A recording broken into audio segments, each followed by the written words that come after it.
Jai Ram, Jai Jai Ram, Om Shri Ram, Jai Ram, Jai Jai Ram, Om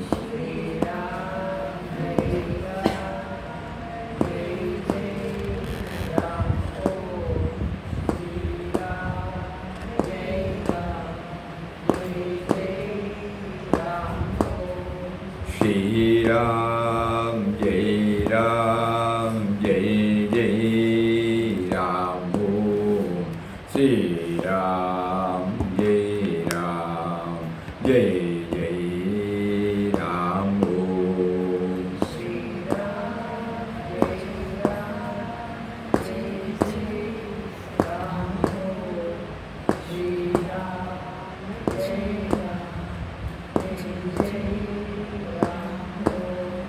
Shri Ram, Jai Ram, Jai Jai Ram, Om Shri Ram, Jai Ram, Jai Jai Ram, Om Shri Ram, Jai Ram, Jai Jai Ram, Om Shri Ram, Jai Ram, Jai Shri Ram, Jai Ram, Jai Jai Ram, Om Shri Ram, Jai Ram, Jai Jai Ram, Om Shri Ram, Jai Ram, Jai Jai Ram, Om Shri Ram, Jai Shri Ram, Jai Ram, Jai Jai Ram, Om Shri Ram, Jai Ram, Jai Jai Ram, Om Shri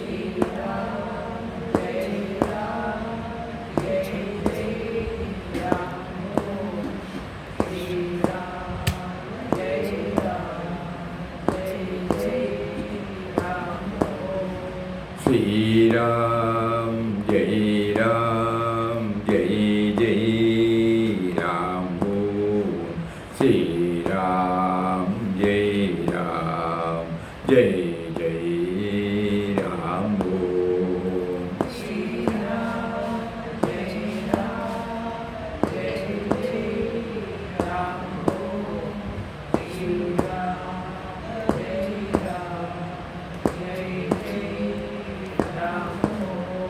Shri Ram, Jai Ram, Jai Shri Ram, Jai Ram, Jai Jai Ram, Om Shri Ram, Jai Ram, Jai Jai Ram, Om Shri Ram, Jai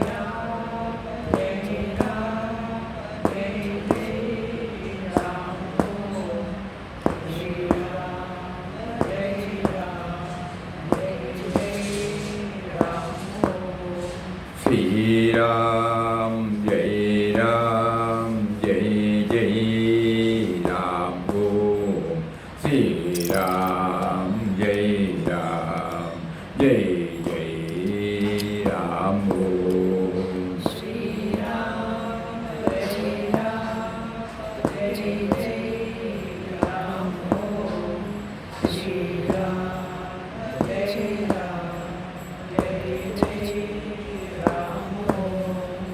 Shri Ram, Jai Ram, Jai Jai Ram, Om Shri Ram, Jai Ram, Jai Jai Ram, Om Shri Ram, Jai Ram, Jai Jai Ram, Om Shri Ram, Jai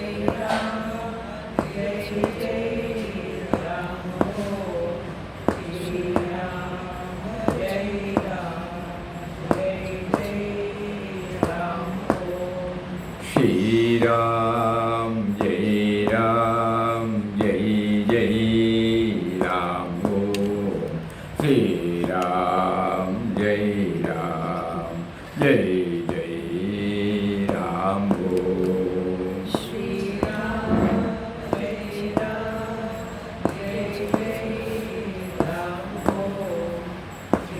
Ram, Jai Ram, Jai Jai Ram, Om Shri Ram, Jai Ram, Jai Jai Ram, Om Shri Ram, Jai Ram, Jai Jai Ram, Om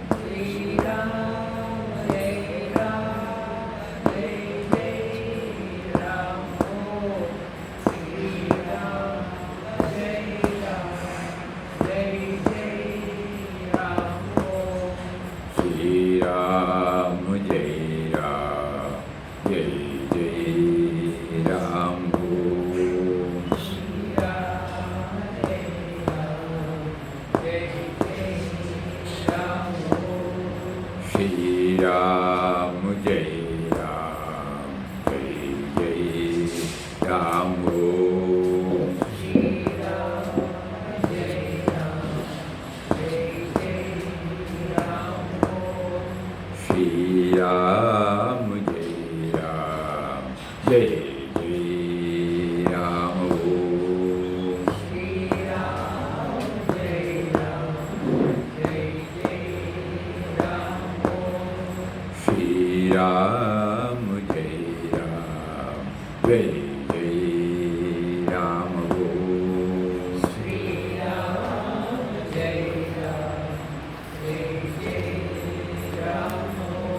Shri Ram, Jai Ram, Jai Jai Ram.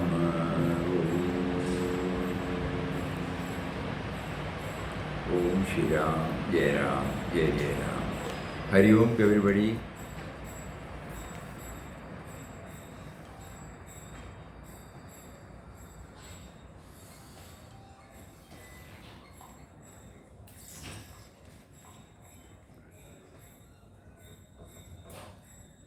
In the second chapter of In Quest of God,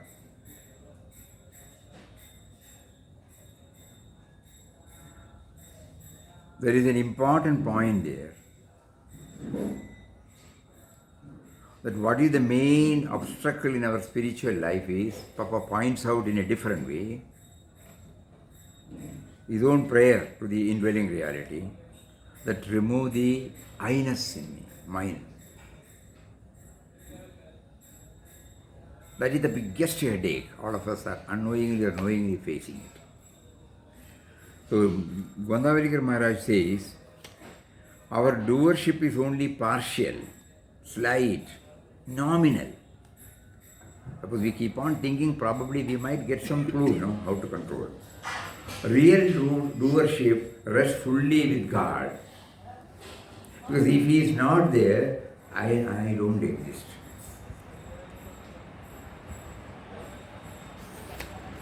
So the resultant pleasure or pain should not affect us. It may, if at all, affect God. We should therefore carry the conviction that it is God who does everything, we are only His instrument. We have been hearing this, but for decades together we have been hearing this. We have to seriously think, how am I to actualize this? We, however, assume doership. At the commencement of a job, we are beset with anxiety. During the execution of the job, we feel anxious because of the diffidence about the outcome. And we feel disappointment at the final result. So throughout life, a man who is afflicted with anxiety never gets happiness and contentment. Anxiety is like white ants.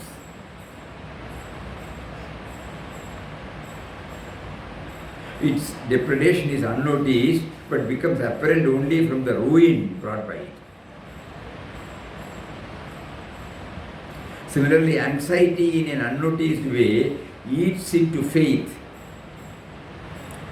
But only when faith is thoroughly undermined do we come to realize it. We ourselves do not know that the faith is also being diluted because of anxiety. What will happen? What will happen? What will happen? If anxiety is to be thrown overboard, today is the auspicious day, and this moment is the most auspicious. It is now or never. That means we cannot postpone our sadhana. From tomorrow onwards I will do it. No, there is no tomorrow. In the Mahabharata war, Lord Sri Krishna became Arjuna's charioteer and guided his position in battle. And Arjuna only discharged arrows toward the target. In short, Arjuna handed over the reins to God and worked as little more than an arrow-flinging machine. Let us similarly become a machine in the hands of God. For He is the prime mover. Let us deliver ourselves to Him trust in Him and live chanting Nama. Let us give all doership to God, to whom it really belongs. Thereby we can get free from all anxiety and live always in joy and happiness. In everything that happens, maintain the feeling and the awareness that it is God who is doing it and therefore must be in our ultimate interest. What do we lose? And what is the difficulty in maintaining this feeling? In practical life, we should not spare effort, put in the maximum, but have an innermost conviction that its success or failure is in the hands of God and is in our ultimate interest. With such conviction, where is the cause for anxiety of any kind? And once we get rid of anxiety, what remains is our natural heritage, natural state of bliss. This joy does not have to be obtained from anywhere. It is only overshadowed by anxiety. The sadhaka should unshackle himself from anxiety, and what remains in sheer freedom, sheer joy. Very nice to hear. But every time, suppose we ponder over, whenever the anxiety comes and takes hold of us, anxiety will be there. Ordinary people like us will have anxiety whenever we do and handling anything. What will be the result? What will happen? All these things will be there. But it will not affect us too much because we know anxiety also He has given for some purpose, that's all. So ultimate doership. So Nama chanting should enable us to hand over gradually at least.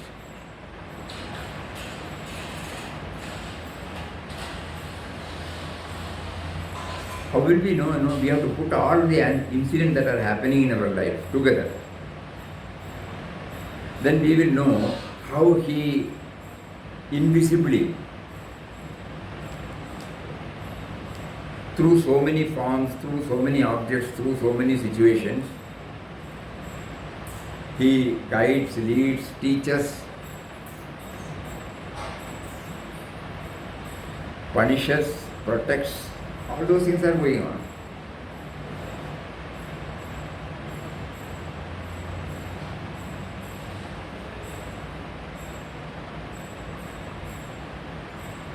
And the easy way to getting stuck to it is that we watch our own breathing.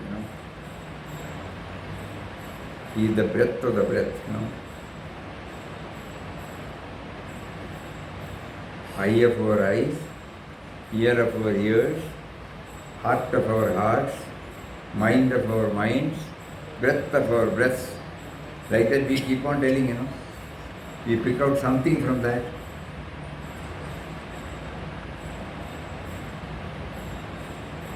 If that power is not there, I am not there. So that is why Maharaj says, our doership is only partial. It is there, not that completely it is not there. Because through the equipment only activities are going on, naturally it will have its own impact. But he says, beautifully assumption, our doership is only partial, slight, nominal. Real doership rests fully with God. He cannot express without us, without our equipment.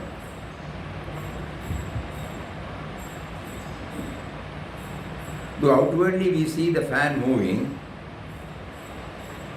we also know that it is the electricity. The moment it is switched off, it comes to a halt.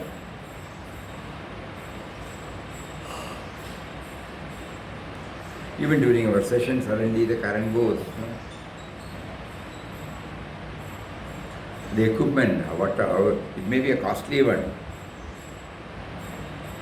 but it will not function. But to know that it is functioning or not, we need that equipment, either in the form of a light or a fan or some gadget. So that is why he said the doership is only partial, slight, nominal. Real doership rests fully with God. Somehow, through Nama chanting, we should somehow inject,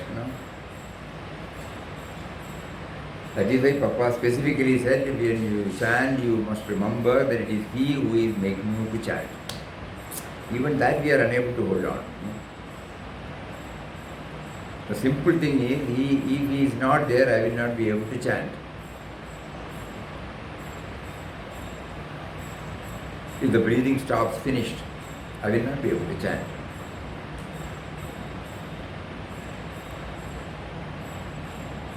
So we during these sattvic moments, like this, we try to ponder over deeply, because once we are in activity, we may not be able to apply our mind on this. But during the pause moments like this, we try to apply deeply.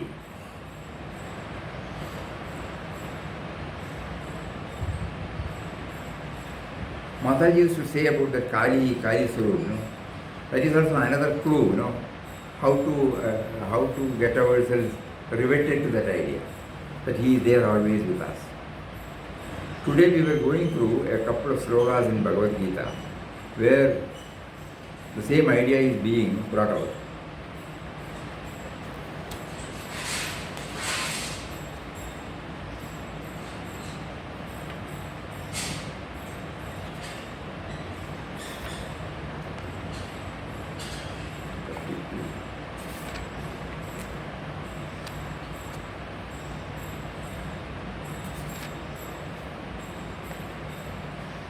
यथा सर्वगतं सौक्ष्म्याद् आकाशं नोपि लप्यते सर्वत्रावस्थितो देहे तथात्मा नोपि लिप्यते.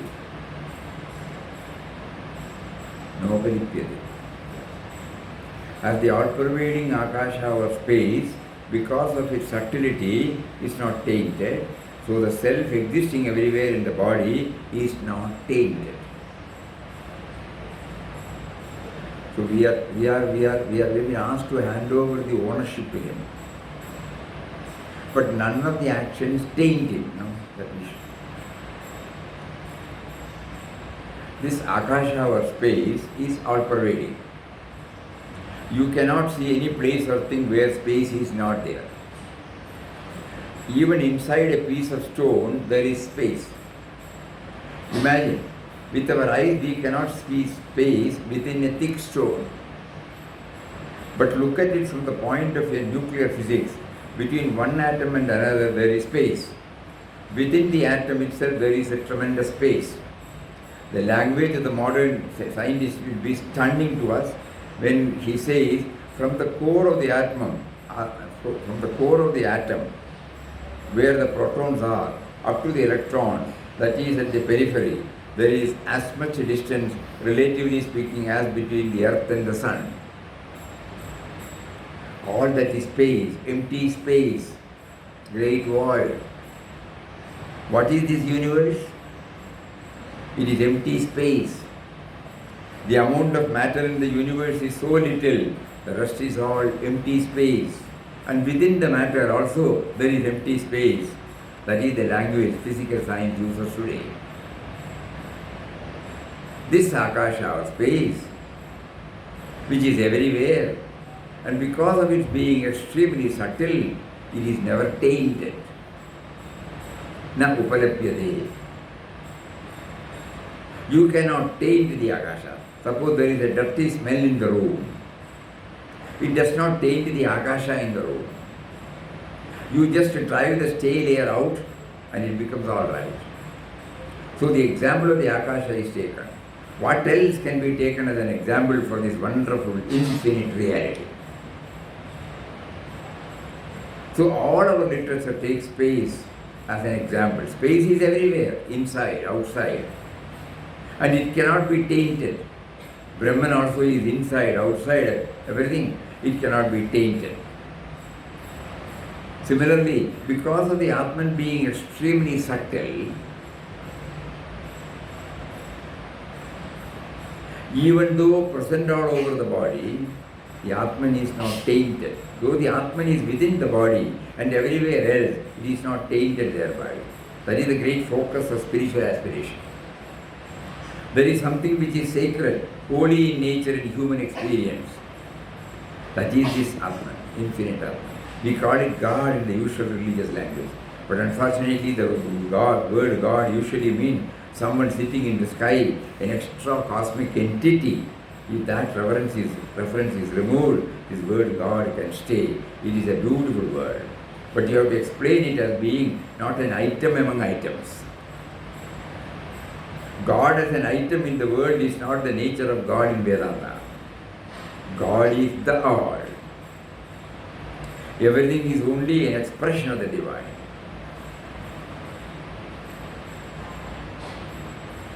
Everything has come from the divine, rests in the divine, will go back to the divine. It is only pure consciousness that can answer to the description.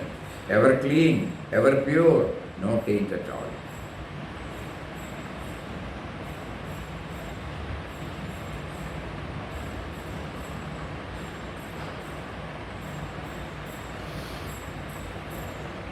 In the prayer,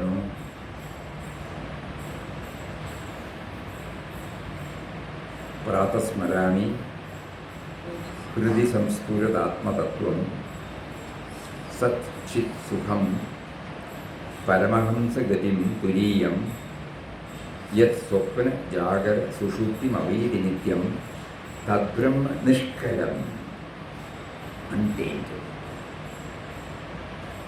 Aham Nacha Bhuta Sangaha. I am not this assemblage of matter.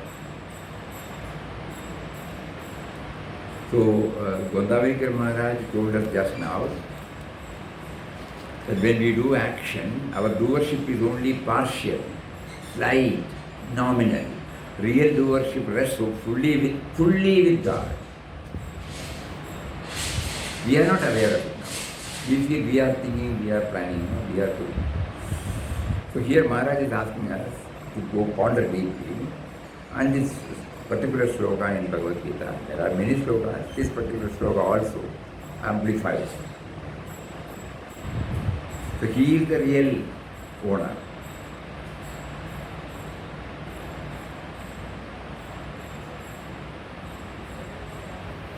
The sense of individuality exists only because of him. And Nama chanting stands for that reality.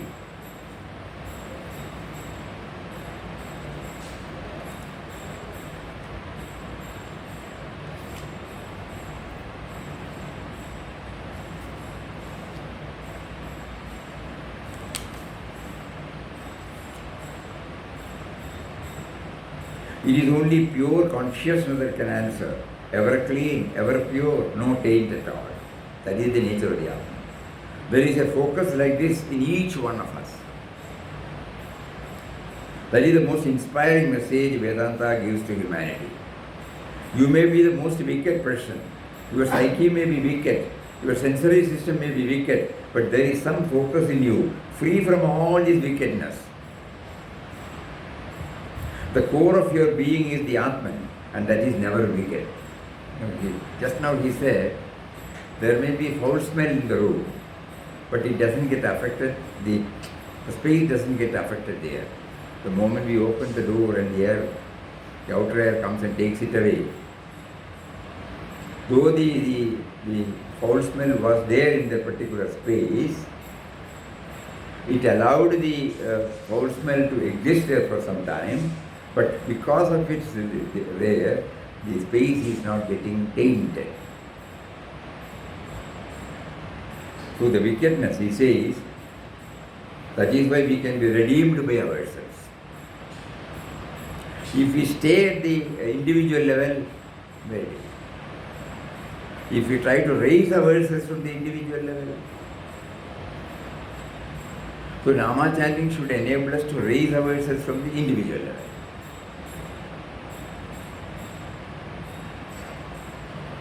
Yesterday we were recollecting Papa's words, think in terms of universal, not in terms of individual. The whole purpose of Nama chanting is to raise us from the individual level to the... Because at the individual level, all these things will be there. Impurity, mala will be there. But it is not affected. Previously we think Why God is making me to do that? Okay, God is facilitating you to have anything, everything. But God does not get affected. How? The space.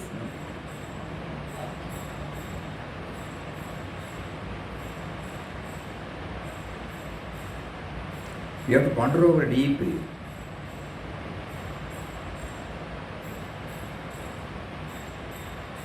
Mataji was insisting it. She put it in a different way.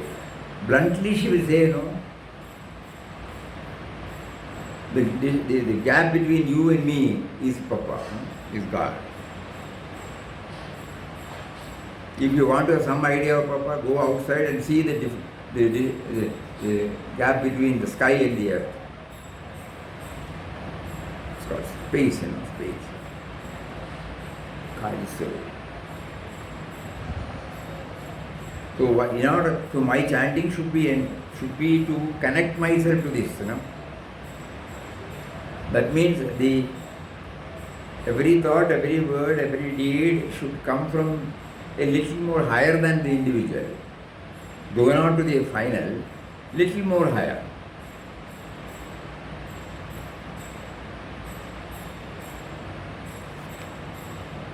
Some help we can get from others. By manifesting the divine dimension, we redeem ourselves. This is a very important point. The redemption can come through the grace of great spiritual manifestations like divine incarnations. They can help us to unfold this divine within. Anybody can help us. Even ordinary people can help us a little. But the greatest help comes from the divine incarnations. They can help to manifest the divine within. Sri Krishna's life is full of such examples. How he touched people to overcome their weaknesses and manifest their own divine nature.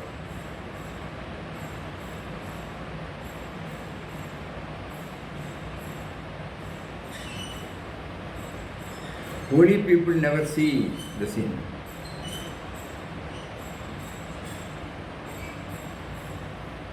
So in the last 7 verses of the 3rd chapter of the Gita, Sri Krishna, while dealing with the source of and remedy of crime, had said, Indriyas, Manas and Buddhi, sense organs, mind and intellect, can be infected by evil, by sin, but not the Atman which is behind them.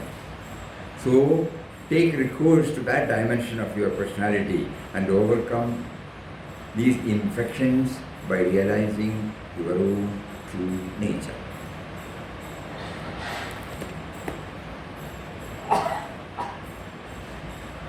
यथा प्रकाशयत्येक कृष्णं लोकमिमं रविः क्षेत्रं क्षेत्री तथा कृष्णं प्रकाशयति Bharat. As the one sun illumines all his world, so does he who abides in this kshetra, this body, O descendant of Bharata, illumine the whole kshetra. That means, we are chanting the name of one and praying to illumine the whole kshetra. So that the whole kshetra is considered as different from him. Only at some times, we try. Otherwise, the kshetra feels I am independent. We started with kshetra, the body, the kshetri, the one who knows the body. In the beginning of the chapter, the knower of the body is kshetrajna, one who knows the body. The body does not know itself. Something else knows the body. There is the subject, the self, the knower, the observer, apart from the body. That is how we started the chapter with the discrimination between the known and the knower. It was also said that the knower in one body is not different from the knower in another body. There is only one knower in all the kshetra. One infinite self exists in all of us. Bodies are many, but the self is one.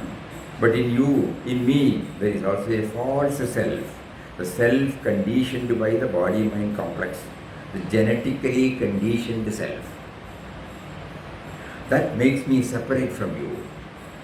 I become your enemy.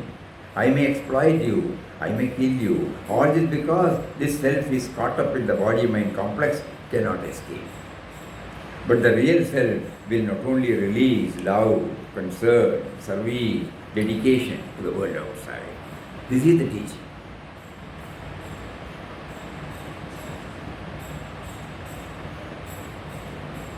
So Krishna is telling us, Yatha Revihi Prakashe. Just as the sun illumines, the sun alone illumines the whole solar system, nothing else illumines. About 8,000 million miles across is the spread of solar light. 4,000 or so million miles will be the frontier of the solar system. The space vehicle, Voyager, is slowly going out of the solar system. A wonderful human achievement. If that is so, how much space is covered? Millions of miles. All illumined by one single sun. That is taken as the example here. Sri Krishna says, just as the single sun illumines the entire world, meaning thereby the solar system, similarly, Kshetram, Kshetri, Tata, Krishnam, Prakashayati. This Kshetri or the knower of the Kshetra or body illuminates all Kshetras or bodies. O Arjuna, that's a wonderful last but one verse of this 13th chapter. The stress on unity, the stress on equality is there again and again in the Gita. Ekameva Advitiyam Brahma. It is one alone and non-dual. There is no second. It is not monism. It is Advaita, non-dualism, non-separateness. So Sri Krishna says, all kshetras or bodies everywhere are illumined by one kshetri or self. What a beautiful conception. Things are many, beings are many, but everywhere there is a kshetri or a kshetrata. And that is one in you, one in me, and one in our being. That is the real vision. The one behind the many. The many is deluding us, but there is no plurality in the light that is within. L capital. There is no plurality in the light.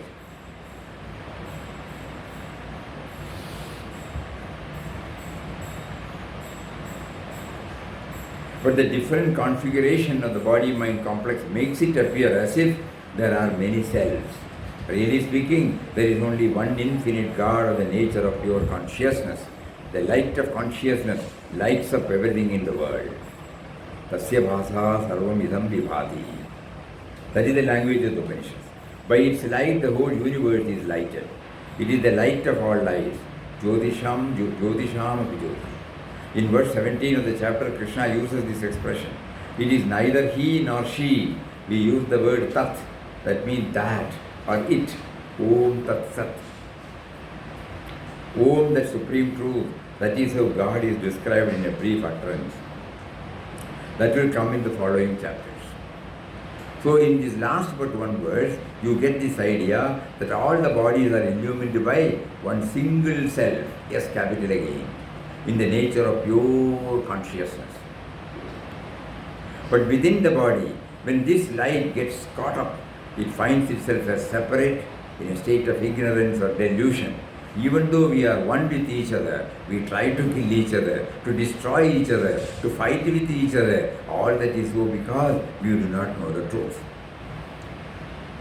This is how Gita presents this truth. Men and women have passed through so many types of exploitation. All concept of separation is due to delusion or ignorance. We are essentially one. And today the whole world is going in that direction. Even politically and socially, the consciousness is expanding beyond one's own limitation and embracing others in the universe. This is the way of progress of humanity. Vedanta gives you the philosophy behind this modern trend. If the world is to be united, it will need a philosophy. You will get the philosophy in Vedanta and in Swami Vivekananda's literature. Swami Vivekananda especially stresses this point in his lectures in the West, how we can bring about unity in the modern age. So we started with Maharaj handing over the doership. Now we again go back to the word, it might become a little more clear.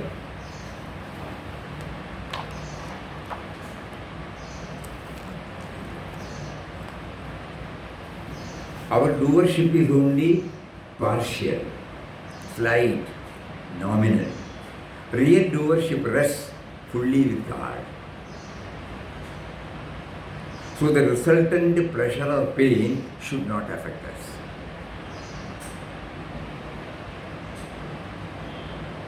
It may, if at all, affect him. That's the question. We should therefore carry the conviction that it is God who does everything. We are only His instrument. We, however, assume doership. At the commencement of a job, we are beset with anxiety. During the execution of the job, we feel anxious because of diffidence about the outcome. We feel disappointment at the final result. So throughout life, a man who is afflicted with anxiety never gets happiness, never gets contentment. Anxiety is like white ants. It is unnoticed, becomes apparent only from the ruin wrought by it.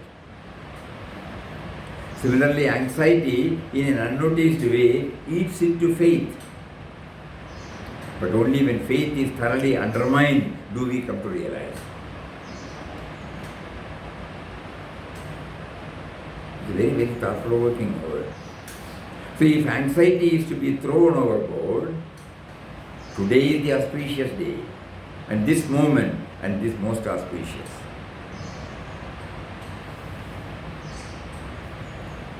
It is now or never. In the Mahabharata war, Lord Sri Krishna became Arjuna's charioteer and guided his position in battle.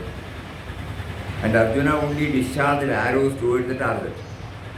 In short, Arjuna handed over the reins to God. You have to remember Vinobaji's words, talks on the Gita. He says in the Vishada Yoga last, that just like Arjuna handed over the reins, we should hand over the reins of the mind to him. Then we may doubt, for Arjuna there was Krishna, where is Krishna for me? Immediately Vinobaji says, Krishna is the indweller.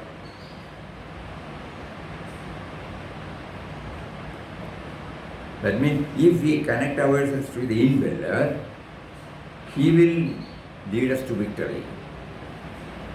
He will talk to us the theme of Gita in our own words.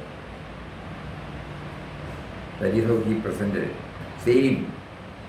So if we have to hand over the doership, if we have to free ourselves from anxiety, if we have to rest in contentment, these are some of the points Papa gives through Maharaj, through Bhagavad Gita. And this is the theme that is woven in every chapter in Quest of God. Anxiety is something which was not there in his dictionary at all.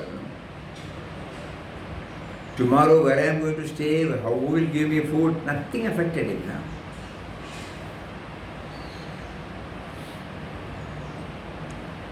So when I read In Quest of God, this is the message given to me. If you are anxious, if you are stressed, if that means there is somewhere you have to fill up. There is some dilution of our faith in him. So Nama chanting is to strengthen our faith, to become aware that he is there.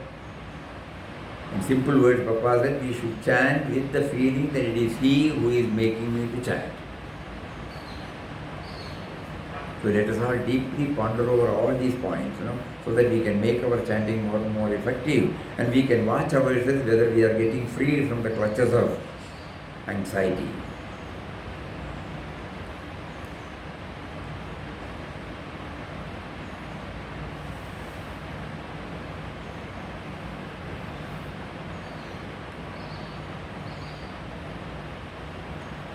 It's very easy to say, very difficult, but it is possible when we look at the lives of many. India is a land of such glorious people. Mahatmas are there. Not necessarily that they should be sannyasis. There are, in different spheres we can see this. Unperturbed.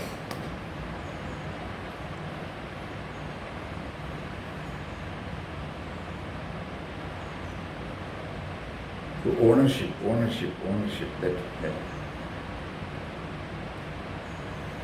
ownership is the bedrock for anxiety, yes.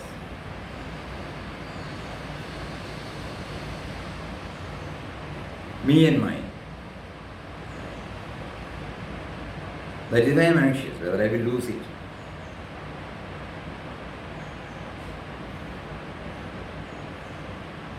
So in the second chapter, that is why Papa made it very clear.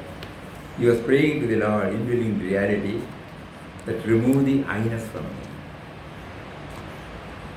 So that is the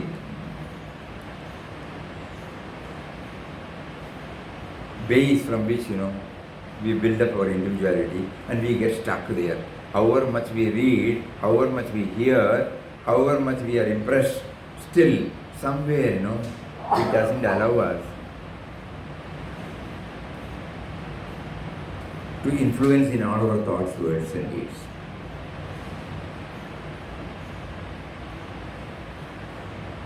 So, Ram Nam chanting, in quest of God, all these things are teaching us.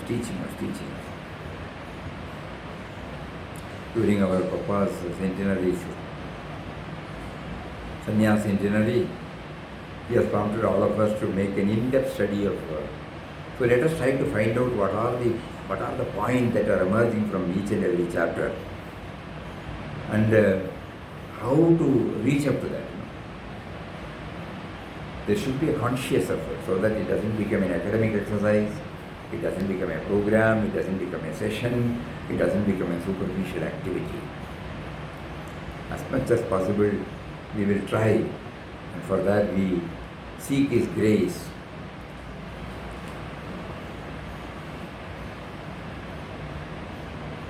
And for seeking His grace, He has given us the Nama.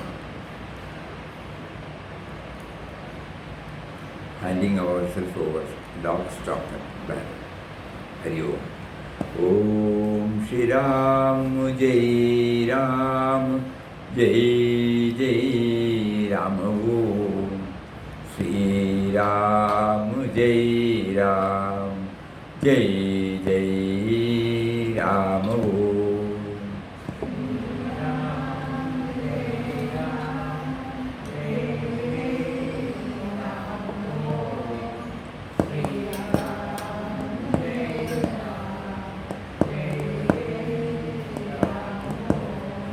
Shri Ram Jai Ram Jai Jai Ram Om Shri Ram Jai Ram Jai Jai Ram Om.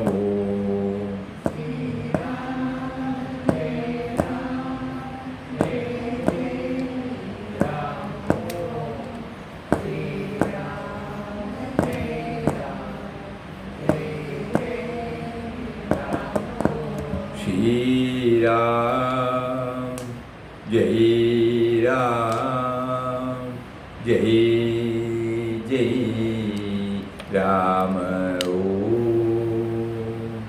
Shri Ram Jai Ram Jai Jai Ram Om Shri Ram Jai Ram.